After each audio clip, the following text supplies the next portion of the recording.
Happy belated birthday. Oh, thank you very much. Thank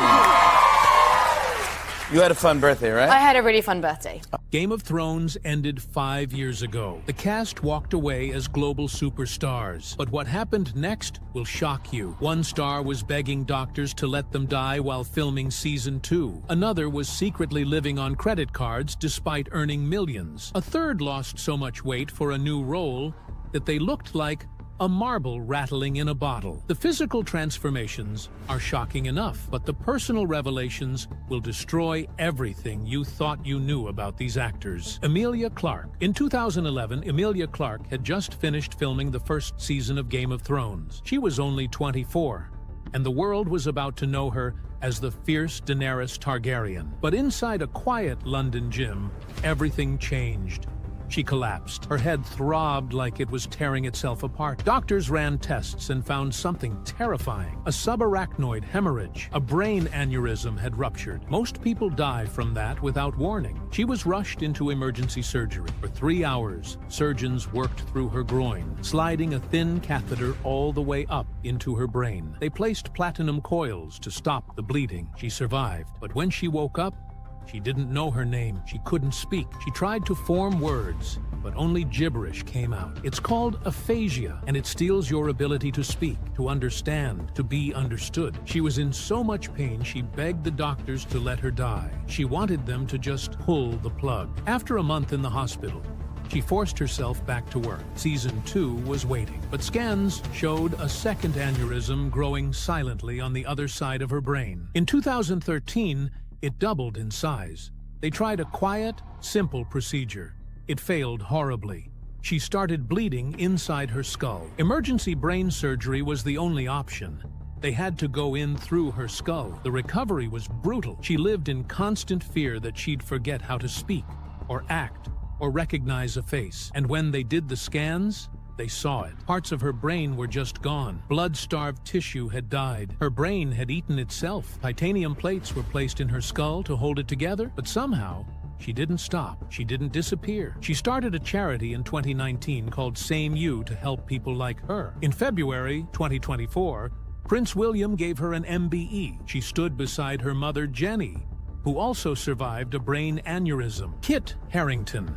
When Game of Thrones ended in 2019, most fans imagined that Kit Harington would walk away as a hero. He had just finished 8 years of playing Jon Snow, one of the most loved characters in TV history. But when the final season wrapped, Kit wasn't at a party or giving a farewell speech. He was drunk, tired, and walking into rehab. Not for a fresh start, but because he had nowhere else to go. He walked through the front doors already under the influence. He sat in one of those group circles, listened for a while, then stood up and said, "Phew, this, not you guys in a circle. No, thank you." Then he walked out. That was his first try. The second time, he checked into another clinic. There, doctors told him he had ADHD, but he still didn't stay. He thought he could handle it on his own. And for the next 4 years, he tried. But the truth was, he couldn't. During those years, something else was happening. In 2022, the news broke that a Jon Snow spin-off was in development. Fans were excited. They thought it was a sure thing. After all,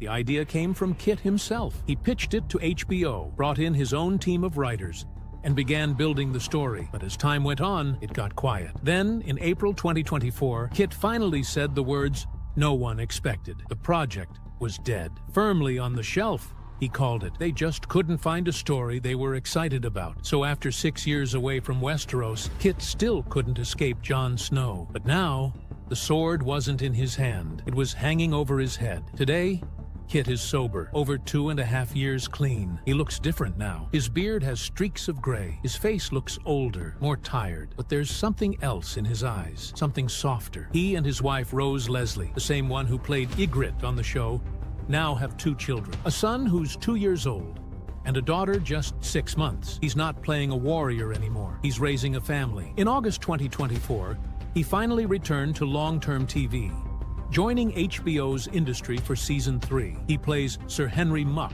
a rich British aristocrat running a green tech company. It's his first real role since Jon Snow. Around the same time, he also took a step onto the London stage. He joined the West End production of Slave Play, a controversial story that shook up traditional theater.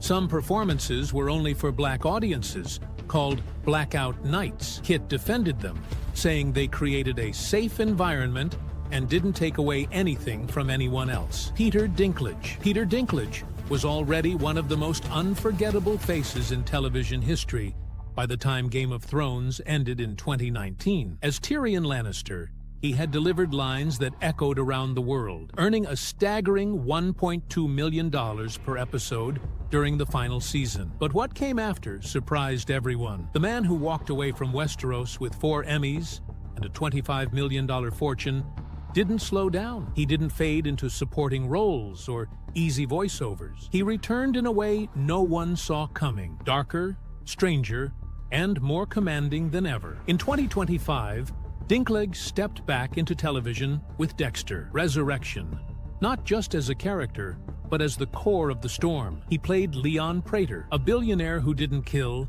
but couldn't stop watching those who did. This wasn't a cartoon villain or a flashy psychopath. This was a man obsessed with the minds of murderers, feeding on their stories, building quiet shrines to them, admiring their patterns. He didn't lift a weapon, but the weight of his gaze made killers nervous. In a franchise built around twisted minds, Leon Prater felt eerily real. He became one of the most disturbing antagonists Dexter had ever faced. Not because of what he did, but because of what he didn't have to do. He never hurt anyone. He just understood those who did. While his character got colder, Peter himself took on a new look that startled fans used to the sharp wit and clean beard of Tyrion. In everyday appearances, his hair had grown long and streaked with white. The beard was thick and gray. His face looked heavier with time, not older exactly, but wiser in a way that caught people off guard. Then came September 2024. That's when everything changed again. On the set of Lear Rex, a reimagining of Shakespeare's King Lear, Peter walked out as the fool in a costume no one could explain. A white mohawk, thick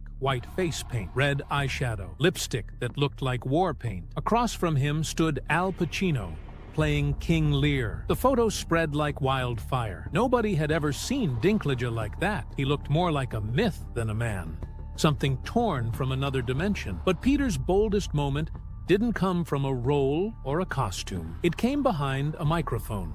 In January 2022, he sat on Marc Maron's podcast and decided he'd had enough. Disney had just announced a live-action remake of Snow White, and while many praised the casting of a Latina actress, Dinklage didn't hold back. He said the whole thing was still backward, still trapped in the same story about 7 dwarves living in a cave. His voice was sharp, his tone unshaken. He wasn't just speaking for himself, he was calling out the entire industry. His words hit hard. Within days, Disney was scrambling. They called in members of the dwarfism community. They rewrote scenes. They redesigned the characters. The entire production shifted, all because one man spoke up. Sophie Turner's life took a wild turn after Game of Thrones ended. One day, she was the soft-faced girl known as Sansa Stark, and the next, everything around her was crumbling. In September 2023, her marriage to Joe Jonas blew up in public. It wasn't just a quiet divorce. It became a full-on international legal fight. She filed a child abduction claim against him under the 1993 Hague Convention, accusing him of keeping their daughters Willa, who was 3, and Delphine, who was 2, in New York without her consent. She said he wouldn't return their passports. The custody battle that followed got messy fast. For months, they had to trade off 2-week periods with the kids between the US and England. It wasn't until September 2024 that the chaos finally settled. A Florida judge named Gina Biovides said the marriage was irretrievably broken. But just when it seemed like Sophie might fade from the spotlight, she shocked everyone again, but this time in a completely different way. By May 2025, she didn't even look like the same person. She had lost 40 pounds and posted photos of herself with carved 6-pack abs that stopped the internet in its tracks. People couldn't believe it. The soft-featured girl from Westeros had turned into someone who looked like she stepped straight out of an action movie. But it wasn't just for show. She was preparing for the biggest role of her career, Lara Croft. Amazon had finally greenlit their Tomb Raider series after years of delays, and Sophie had landed the lead. She was now following in the footsteps of Angelina Jolie and Alicia Vikander. Phoebe Waller-Bridge was writing and producing, and the production schedule was locked in. Sophie was filming 13-hour days and still squeezing in 6 workouts a week. Her body wasn't the only thing changing. Her whole life was shifting. Back in late 2023, while the divorce headlines were still fresh, she started dating someone totally unexpected. His name was Peregrine Pearson, a British aristocrat worth $224 million and future Viscount Cowdray. They seemed solid at first. They kept a low profile, no big red carpets, just the occasional tabloid photo. For nearly 2 years, it looked like she'd found calm after the storm. But in September 2025, that relationship ended too. Just a few weeks after the breakup, rumors started flying again, this time about her being seen on a quiet date with Chris Martin, the 48-year-old lead singer of Coldplay, who had just split from Dakota Johnson. No one could confirm it, but the whispers were everywhere. And while all that was happening, she proved again that she wasn't just some girl who used to be on a hit show. In 2024, she starred in ITV's Joan, playing Joan Harington, a real-life diamond thief with a complicated past. Sophie didn't just hold her own, she carried the entire series. It was gritty and sharp and nothing like the world of Dragons and Thrones. People started to see her not as Sansa, not as a tabloid headline, but as someone who had rebuilt herself completely. Maisie Williams, she was just a little girl when she stepped into the world as Arya Stark, sword in hand, eyes cold, always running toward danger. Maisie Williams had never acted before. She was only 12. By the final seasons of Game of Thrones, she was earning $150,000 per episode, building a $6 million net worth, and pulling off fight scenes that made her the face of a generation. But behind all that strength, there was a quiet pain she had never spoken aloud. Not until years later. In September 2022, on a podcast called Diary of a CEO, she finally said it. Her voice didn't crack, but what she shared broke something in the room. Before she was even 8, she said her father had pulled her into something she called a cult against her mother. Her mom had escaped when Maisie was just 4 months old, but the damage didn't stop there. She said she'd go to school wondering why the other kids didn't feel that same fear or dread, why they didn't wake up every night like she did, heart pounding, stuck between sleep and panic. The trauma settled in her bones. It never really left. In 2024, she went through something even harder. To play Catherine Dior, the sister of Christian Dior, who survived Nazi concentration camps, Maisie dropped 25 pounds and shaved her head completely. She woke up at 4 a.m. every day. She barely ate. Sometimes she stayed awake all night, just eating a handful of nuts. She told Harper's Bazaar that she felt like a marble rattling inside a bottle. It wasn't just acting. It was disappearing into someone else's pain, someone else's war, someone else's silence. And when she looked in the mirror after all of it, even she couldn't recognize the face looking back. The girl who used to swing needle was gone. Now she was 5 feet tall, hollowed out by both performance and memory, watched by 9.6 million people on Instagram who had no idea what it took to stand upright. Lena Headey, who ruled King's Landing as Cersei Lannister, had a story that wasn't written by any screenwriter. In 2013, while Game of Thrones was still climbing, Lena stood in court and told the judge she had less than $5 in her bank account. She begged for $6,000 from a $46,000 tax refund she shared with her ex-husband, Peter Lofgren. She said she was living on credit, couldn't afford groceries, and didn't know how to take care of her 2-year-old son, Wiley. The court said no. She left without help. 6 years later, in 2019, she was making $1.2 million per episode. Just 25 minutes of screen time in the final season gave her a payday most people never dream of. But money didn't protect her from the mess. Her marriage to Peter had already ended in 2012. She married again in 2018 to Dan Caden. That ended in 2019. She kept moving forward, but her body carried reminders. She tattooed Lofgren on her wrist once. After the divorce, she didn't erase it. She added Wiley instead. Some things you don't remove, you layer them. 13 tattoos in total marked her skin.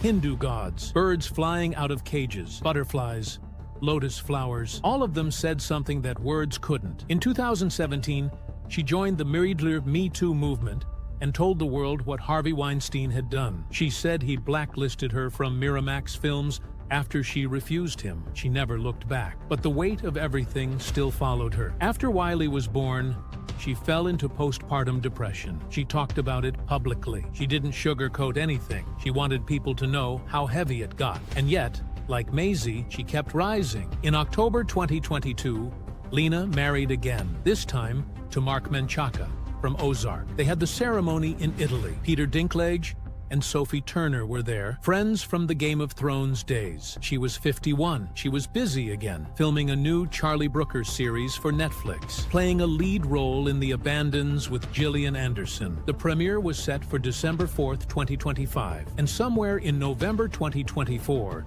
George R.R. Martin had a quiet meeting with Maisie Williams. He said it could be fun, that something might happen again in Westeros. Nobody knows if Arya Stark will return, but if she does, it won't be the same girl. It'll be someone who's seen her own darkness, lived through the fire, and come back with scars she doesn't hide. Nikolai Coster-Waldau. In the final seasons of Game of Thrones, Nikolai Coster-Waldau stood tall as Jaime Lannister, collecting $720,000 per episode, while wearing armor and secrets like a second skin. He was golden-haired, sharp-jawed, and perfectly fitted for a world built on blood and betrayal. But after the cameras stopped and Westeros faded to black in 2019, Nikolai didn't chase more fame or more youth. Instead, he quietly stepped away and started letting time leave its marks on his face without resistance. Now, 55. With gray in his beard and lines around his eyes, he's turned into something few in Hollywood dare to become, himself. In August 2025, while promoting his series King and Conqueror, he surprised everyone, not with a role, but with honesty. He sat across from interviewers and called anti-aging treatments a waste of time. He looked right into the camera and said, "There still hasn't been anyone who's not ended up dead." In an industry that injects fear into every wrinkle, that one sentence sliced through like a sword. He wasn't selling youth. He was standing still in his own aging body, unapologetic, clear-eyed, and proud. But that boldness isn't new. It's the same quiet certainty that shaped his life for decades. Back in 1997, on March 17th at exactly 8:35 in the morning, he met a woman at a radio station. Her name was Nukaka. He decided right then he was going to marry her. He never changed his mind. They got married in 1998, and now, 27 years later, they're still together. Nukaka wasn't just anyone. She was Miss Greenland in 1990 and placed 19th in the Miss Universe pageant, still Greenland's highest ever ranking. But she didn't just wear crowns. She built a life with him. And now their two daughters are acting too, walking into the same world their parents shaped with quiet steadiness. What came after Game of Thrones wasn't red carpets or luxury homes. Nikolai called it what it was. He lost his day job. For years, he had stayed in West Hollywood hotels while filming. Once the show ended, he had to find a real place to live again. With a net worth of $16 million, he could have chosen anything. But he didn't. His Los Angeles home is so minimal it barely looks lived in. The bedrooms have less furniture than a hotel room. It's calm, it's plain, it's exactly how he wants it. And now, in 2025, he's returned to history, playing William the Conqueror. No gold hair, no perfect jawline, no polished image, just the same man. Now 55, standing in front of the camera with more years behind him and no fear of the mirror. Gwendolyn Christie. Before the sword, before the armor, before anyone called her Brienne, Gwendolyn Christie was just a girl who wanted to move. She had the grace of a gymnast and a dream that floated high until it all snapped at once. At just 11 years old, her back gave out. A spinal injury crushed her future as a semi-professional rhythmic gymnast and pulled every muscle in her spine. Something inside her broke, but instead of quitting, she shifted. She walked away from ribbons and routines and aimed her fire at the stage. The road wasn't gentle. She enrolled at Drama Centre London, a place so intense students called it the Trauma Centre. They didn't sugarcoat anything. She was told she was rubbish all day, every day. She needed money, so she walked dogs. Not just any dogs, She was hired by actor Simon Callow. Between walks, she organized his 4,000 CDs just to pay rent. Every step forward felt like pushing through mud, and to make things worse, people never saw her as a star. Standing at 6'3", she was constantly mocked, constantly doubted. She was told she was too tall, that she'd never fit the mold, that no one in Hollywood would take a woman like her seriously. They tried to shrink her spirit to match their box. But Gwendolyn didn't shrink, she prepared. When the role of Brienne came up, she didn't just show up. She trained like it was war. For 8 weeks, she built herself into the character. She gained 6 kilograms of muscle. She chopped off her hair. She learned horseback riding, sword fighting, kickboxing, yoga, anything that made her tougher, she did it. When Game of Thrones aired on April 15, 2012, she stepped onto that screen and changed the way people saw strength. She wasn't small, she wasn't quiet, she was steel.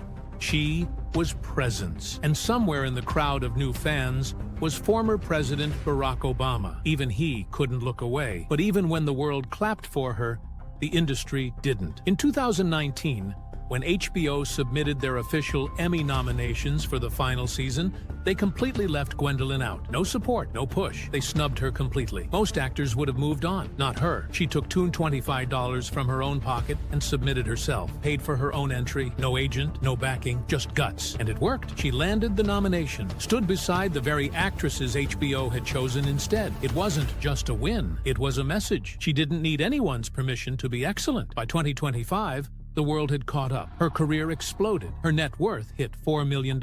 She built a life with Giles Deacon, the British fashion designer she's been with since 2013. She earned another Emmy nomination, this time for the sci-fi series Severance. Then, in a twist only she could pull off, she returned from the dead as a ghost in Wednesday, Season 2. It dropped in September 2025 and proved she wasn't going anywhere. Gwendolyn Christie didn't just break the mold. She crushed it, set it on fire, and walked through the ashes. Richard Madden, the young king in the North who died at the Red Wedding in 2013, quietly built an empire while everyone thought he was gone. Back when Game of Thrones began, he was just another new face. HBO barely paid him. No one knew his name. The show grew into a monster hit, but Richard's paychecks didn't reflect it. He watched the world cheer while his bank account stayed silent, but he didn't stay quiet forever. Everything changed in 2018. That year, he starred in the thriller series Bodyguard. It exploded, and so did his career. He won a Golden Globe. The money started to follow. His net worth shot from $5 million in 2018 to $8 million by 2021. By 2025,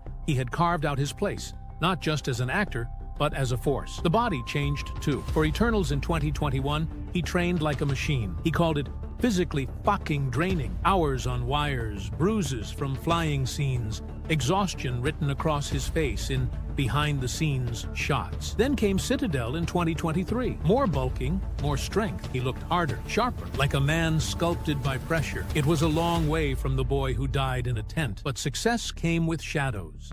Fame brought fear. Paparazzi turned his life into a hunted zone. Photographers hid in trees outside his apartment. They crawled under cars just to snap him stepping out. He built a secret spy network. His London neighbors texted him warnings when they spotted camera lenses through windows. He started wearing the same clothes for days, so the photos couldn't be sold. If every picture looked like the same day, tabloids couldn't profit. It was survival. Quiet. Clever. Necessary. His personal life stayed under lock and key.